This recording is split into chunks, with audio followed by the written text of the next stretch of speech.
Uma coisa que sempre me incomodou desde os tempos de seminário é o que significa dizer que Jesus é gerado. Eu li o Credo Niceno-Constantinopolitano, aprovado no Concílio de Constantinopla, que dizia que Jesus era gerado, não feito. Há aqui uma clara contraposição. Ao invés de ter sido feito, criado a partir de alguma coisa, Jesus foi gerado pelo Pai. Eu sei que esse era um debate importante porque o Concílio de Constantinopla estava muito preocupado com o arianismo. Ários foi um herege da igreja primitiva que dizia que Jesus não era Deus, que ele havia sido criado em algum momento, que o Espírito Santo era uma força ativa e coisas assim. Era muito próximo do que os testemunhas de Jeová são hoje. Dizer que Jesus foi gerado tem alguma diferença de dizer que ele foi criado por Deus? O que significa isso? O credo cria uma oposição entre ser gerado e ser criado, mas o que é que isso representa verdadeiramente? Esse é o tipo de dúvida que só é corretamente sanada quando a gente olha para aquilo que a Escritura diz a respeito do assunto. E é exatamente isso que a gente vai fazer hoje, responder teologicamente o que significa Jesus ser gerado. E a gente vai fazer isso, claro, de olho no texto.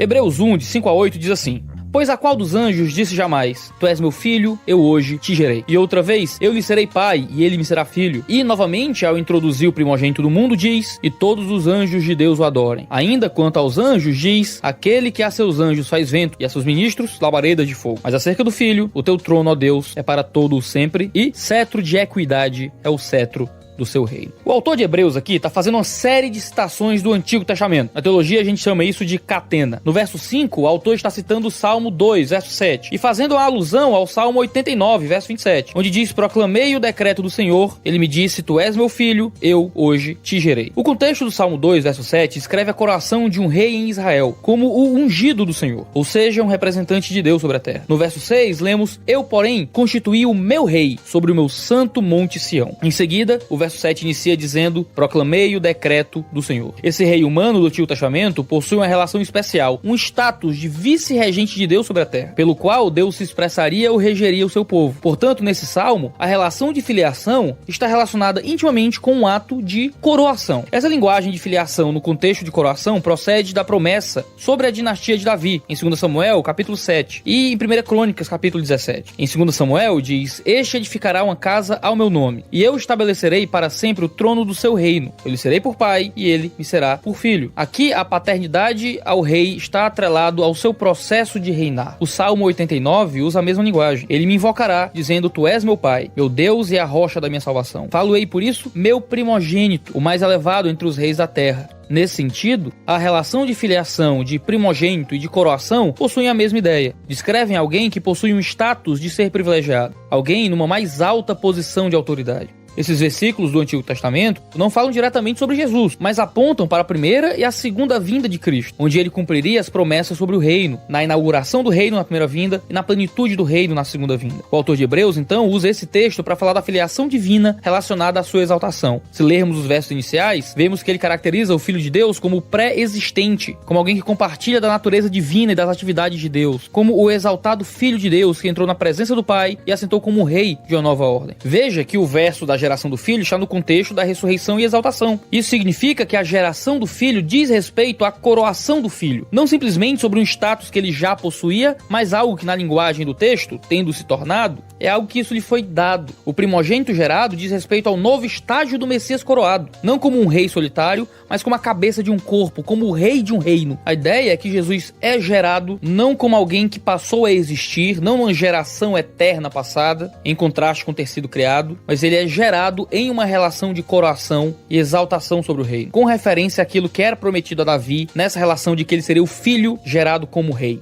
Isso indica que a linguagem de Jesus ser gerado não evoca o início da existência de Jesus, indica o início do reinado de Jesus como aquele que se sacrificou pela igreja. É interessante que o argumento do autor de Hebreus como um todo pode ser relacionado ao termo muito mais ou muito maior. O autor de Hebreus está constantemente falando que Jesus é maior do que Moisés, é maior do que Melquisedeque, é maior do que os sacrifícios do Antigo Testamento, é maior do que os sacerdócios e etc. Em Hebreus 1, o texto que a gente está lendo, nós podemos perceber que o uso do Salmo 2 se refere em seu contexto a um rei humano, mas que, em certo sentido, aponta para o cumprimento pleno em Jesus. Por outro lado, se é dito que esse rei humano tem uma relação especial com Deus, ao ponto de ser um representante de Deus, essa linguagem de filiação usada pelo autor de Hebreus em seu argumento muito maior, poderia estar mostrando que Jesus não é apenas rei coroado, mas que o sentido da filiação de Jesus é muito mais profundo que o sentido do Antigo Testamento, já que ele é o filho por excelência. Portanto, o termo hoje te gerei não se refere a uma ideia biológica, ou mesmo ontológica da existência do filho, mas a um termo metafórico para a ressurreição e exaltação de Cristo, como o próprio Paulo afirma em Atos 13, fazendo essa mesma relação entre ressurreição e geração. Nós lhes anunciamos as boas novas. O que Deus prometeu a nossos antepassados, ele cumpriu para nós, seus filhos,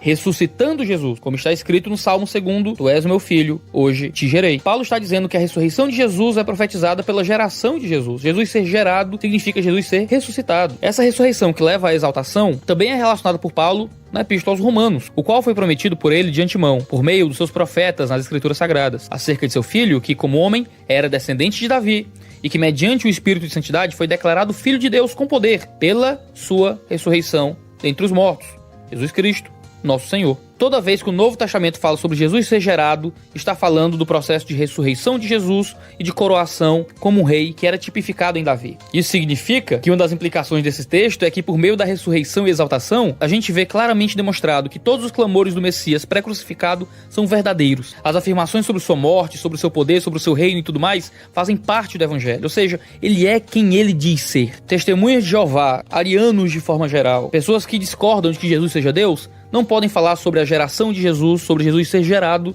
como um argumento para dizer que ele teve um início. Quando a Escritura fala de Jesus ser gerado, é uma linguagem metafórica para falar da geração de sua autoridade como o rei do reino estabelecido pela igreja. Quando Jesus morre e ressuscita, ele recebe toda a autoridade do Pai. Como ele diz em Mateus capítulo 28, ele recebe o nome sobre todo o nome. Ele se assenta à direita de Deus. E agora ele se posiciona como aquele que morreu pela igreja.